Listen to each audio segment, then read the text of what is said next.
السلام علیکم دوستو، میرا نام ہے اسامہ اور آپ دیکھ رہے ہیں اسامہ شکیل ٹی وی۔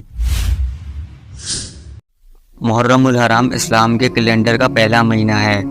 معنی کے لحاظ سے اس کا مطلب ہے عظمت اور بزرگی اور حرمت والا مہینہ۔ محرم کی 10ویں تاریخ کا نام یوم عاشورہ ہے۔ 10 محرم کا نام یوم عاشورہ قبل اسلام سے چلا آ رہا ہے۔ اس دن کو یہ نام یعنی یوم عاشورہ اس لیے دیا گیا کہ اس تاریخ کو بہت سے اہم اور اسلامی واقعات پیش آئے۔ محرم کی کئی 10ویں تاریخیں جمع ہونے کی وجہ سے اس کا نام یوم عاشورہ ہو گیا۔ شیخ الحدیث مولانا محمد ذکریہ خصائل نبوی شرح شمائل ترمذی صفحہ 180 میں لکھتے ہیں، عاشورہ کے دن حضرت آدم علیہ السلام کی توبہ قبول ہوئی تھی۔ حضرت نوح علیہ السلام کی کشتی جودی پہاڑ کے کنارے 10 محرم کو ٹھہری تھی۔ حضرت موسیٰ علیہ السلام کو جو نجات ملی تھی اور فرعون غرق ہوا تھا، یہ بھی 10 محرم کو ہوا تھا۔ حضرت عیسیٰ علیہ السلام کی ولادت بھی 10 محرم کو ہوئی تھی اور اسی دن ان کو آسمان پر اٹھایا گیا۔ اسی دن حضرت یونس علیہ السلام کو مچھلی کے پیٹ سے نجات ملی اور اسی دن ان کی امت کا قصور معاف ہوا، اور حضرت یوسف علیہ السلام کو کنعان کے کنویں سے 10 محرم کو نکالا گیا، اور حضرت یعقوب علیہ السلام کو ان کے مرض سے اللہ تعالیٰ نے انہیں 10 محرم کو ہی صحتیابی دی۔ اسی روز حضرت ادریس علیہ السلام کو آسمان پر اٹھایا گیا۔ حضرت ابراہیم علیہ السلام کی ولادت ہوئی اور اسی دن حضرت سلیمان علیہ السلام کو ان کا ملک عطا ہوا، اور اسی دن حضرت امام حسین علیہ السلام نے باطل کے سامنے کلمہ حق بلند کرتے ہوئے سر جھکانے سے انکار کیا اور جام شہادت نوش کیا۔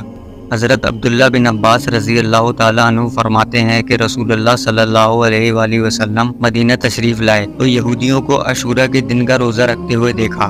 آپ صلی اللہ علیہ وآلہ وسلم نے ان سے پوچھا کہ تم اس دن کا روزہ کیوں رکھتے ہو؟ تو یہودیوں نے کہا، یہ بہت عظمت والا دن ہے، کیونکہ اسی دن حضرت موسیٰ علیہ السلام کو اور ان کی قوم کو نجات ملی تھی، یعنی کہ ہمیں، اور فرعون اور اس کی قوم کو غرق کیا تھا۔ تو حضرت موسیٰ علیہ السلام نے شکر کے طور پر اس دن کا روزہ رکھا تھا، تو ہم بھی اس لیے رکھتے ہیں۔ رسول اللہ صلی اللہ علیہ وآلہ وسلم نے فرمایا کہ ہم تم سے زیادہ موسیٰ علیہ السلام کے حقدار ہیں۔ بس آپ صلی اللہ علیہ وآلہ وسلم نے خود بھی روزہ رکھا اور دوسروں کو بھی روزہ رکھنے کا حکم فرمایا۔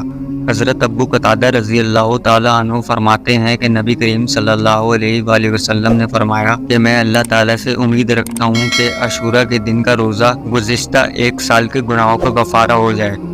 حضرت عبداللہ بن عباس رضی اللہ تعالیٰ عنہ سے روایت ہے کہ جب حضور صلی اللہ علیہ وآلہ وسلم نے یوم عاشورہ کا روزہ رکھا اور دوسروں کو روزہ رکھنے کا حکم فرمایا تو عرض کیا گیا کہ یا رسول اللہ صلی اللہ علیہ وآلہ وسلم، اس دن کی تو یہود و نصارہ بھی تعظیم کرتے ہیں۔ تو آپ صلی اللہ علیہ وآلہ وسلم نے فرمایا کہ اگر میں آئندہ سال زندہ رہا تو میں محرم کی 9 تاریخ کا بھی روزہ رکھوں گا، لیکن اس کے بعد آپ صلی اللہ علیہ وآلہ وسلم اگلا محرم آنے سے پہلے وصال فرما گئے۔ جمع الفوائد میں ارشاد نبوی ہے کہ تم عاشورہ کا روزہ رکھو اور اس کے بارے میں یہود کی مخالفت اس طرح کرو کہ اس کے 1 دن پہلے یعنی 9 محرم کو یا 1 دن بعد کا روزہ رکھ لو۔ اس کے علاوہ جامع الفوائد میں ایک اور روایت ہے کہ رمضان کے روزوں کی فرضیت سے پہلے عاشورہ کا روزہ فرض تھا، لیکن جب رمضان کے روزے فرض ہو گئے تو پھر جس کا دل چاہتا وہ عاشورہ کا روزہ رکھتا اور جس کا دل نہ چاہتا وہ نہ رکھتا۔ حضرت عبداللہ بن مسعود رضی اللہ تعالیٰ عنہ سے روایت ہے کہ رسول اللہ صلی اللہ علیہ وآلہ وسلم نے فرمایا کہ جس شخص نے عاشورہ کے دن اپنے اہل و عیال پہ خرچ کرنے میں فراخی کی تو اللہ تعالیٰ پورے سال اس کے رزق کے اندر اضافہ فرما دے گا۔ ان تمام ارشادات نبویہ سے معلوم ہوا کہ 10ویں محرم کا تعلق اسلامی تعلیم سے بہت گہرا ہے، اور یہ دن ہر مسلمان کے لیے ارشادات نبویہ کے مطابق قابل احترام ہے، اور سب سے بڑھ کر مسلمان امت کے لیے امام حسین علیہ السلام کی قربانی جو انہوں نے اللہ کے دین کے لیے دی، اس کا تعلق بھی 10 محرم سے ہی ہے۔ یہ ایک حقیقت ہے کہ انسانی تاریخ کی 2 قربانیاں پوری تاریخ میں منفرد مقام اور نہایت عظمت اور اہمیت کی حامل ہیں۔ ایک امام الانبیاء، سید المرسلین، خاتم النبیین محمد صلی اللہ علیہ وآلہ وسلم کے جد اعلیٰ حضرت ابراہیم علیہ السلام اور حضرت اسماعیل علیہ السلام کی قربانی، اور دوسری نواسۂ رسول صلی اللہ علیہ وآلہ وسلم شہید کربلا حضرت امام حسین علیہ السلام کی قربانی۔ دونوں قربانیوں کا پس منظر ایک غیبی اشارہ، ایک خواب تھا، اور دونوں نے سر تسلیم جھکا دیا، اور یوں خواب کی تعبیر میں عظیم قربانی وجود میں آئی۔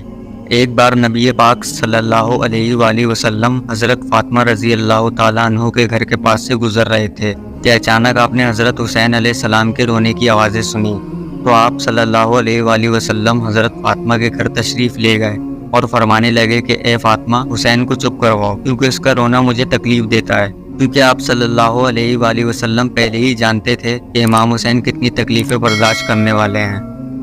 پوچھنے والے نے پوچھا کہ وہ خواب کیا ہے، تو امام حسین علیہ السلام نے فرمایا کہ میں نے ابھی تک کسی کو نہیں بتایا اور نہ ہی بتاؤں گا یہاں تک کہ اپنے پروردگار سے جا ملوں۔ اور یوں آپ کے خواب کی تعبیر 10 محرم کو پوری ہوئی۔